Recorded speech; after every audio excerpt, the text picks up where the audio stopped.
Yves, mon père, est né après la guerre, d'une famille modeste ouvrière.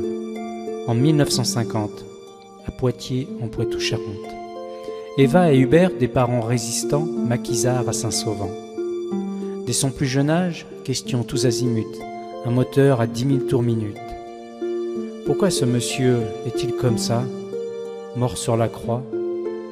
Est-ce que les gens n'aiment pas ce monsieur-là? Parfois, sa maman Eva reste bouche bée. Elle aimerait pouvoir le contenter. Un jour, son père Hubert change des rôles. Yves a 12 ans, son père pense lui poser une colle. Ce que Dieu a fait. Son père énumère les poissons dans les rivières, les animaux et les oiseaux, les arbres, les fleurs, les végétaux. Puis, sa question tombe comme un couperet.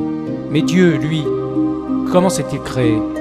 Hubert dit, au curé pose la question. Au catéchisme, Yves demande et se prend un savon.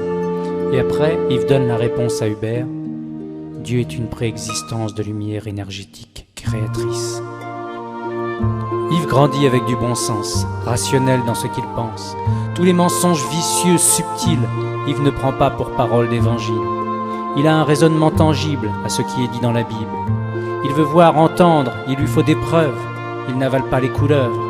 Interprétation, déduction, contrefaçon, cela le met en irritation.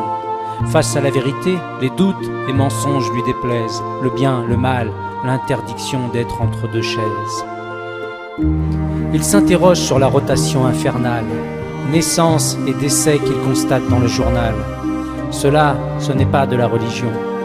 Catastrophes, tsunamis, inondations qui détruisent les habitations. Cela, ce n'est pas de la religion. Les douleurs morales qui font mal, une maladie où l'on se retrouve à l'hôpital, cela, ce n'est pas de la religion.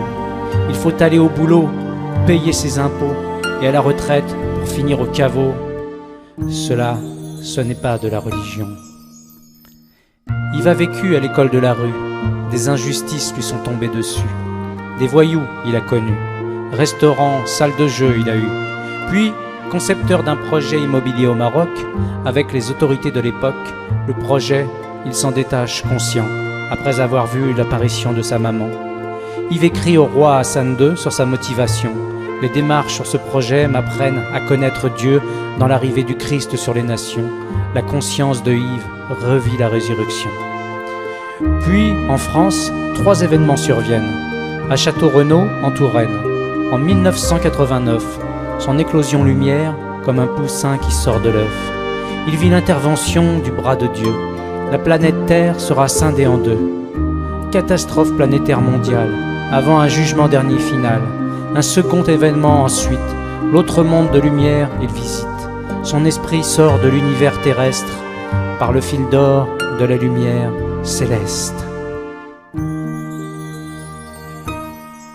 7 jours plus tard, Satan se manifesta. Satan n'accepte pas, personne ne s'évade d'ici-bas.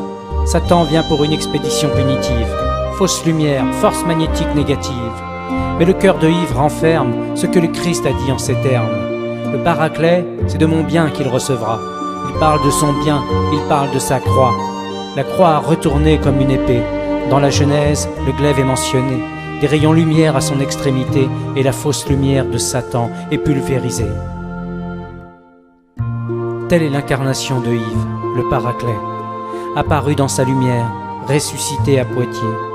Il est comme un pigeon voyageur, messager comme un facteur, depuis l'origine des allers et retours. À sa lumière, il revient toujours. Avec le Paraclet, plus de mystère. Avec sa liaison à Dieu-Lumière, il dit qu'après la mort, tout ce qui reste, c'est le lien avec la lumière céleste. Peu importe les religions humaines, peu importe les traditions anciennes. Yves dit, pour les âmes, avant le jugement dernier, seul compte le discernement entre le bien, lumière, de la vie, le mal, l'enfer, de la mort.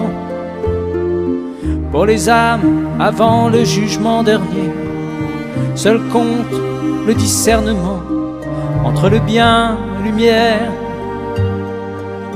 de la vie, le mal, l'enfer, de la mort.